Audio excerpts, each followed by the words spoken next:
гаргасан тэр нөгөө 15 дахь удаагийн 5 жилийн төлөвлөгөөний санал зөвлөмжийг Шижинпин дараагийн шууд удирдлагын дор ингээд ажлын баг ажиллаж баримт бичгүүдийг боловсруулсан. Мөн тэрнийг дараа нь шат шатаар ярилцаж сайжруулаад хятадын коммунист намын төв хорооны бүгд хурлаар баталсан байна. Тэрэнд нь нөгөө Шижинпин дараагийн тэргүүдээ намын төв хорооны санал бодол зэргийг ингээд тусгасан ийм баримт байна. Тэр нөгөө санал зөвлөмжөнд ийм агуулгатай байдаг.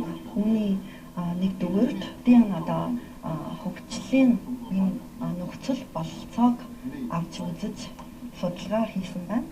Тийм 12 дахь удаагийн 5 жилд ингээд хөгжлийн их үр дүнтэй болсон гэж дүгнсэн байна.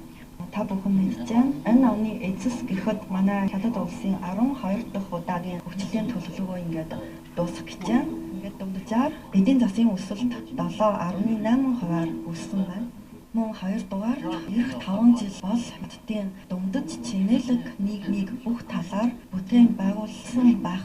Энэ зорилтод хүрч чадах эсэхийг шийдвэрлэх ач холбогдолтой 5 жил байна гэж бид үзэж байна.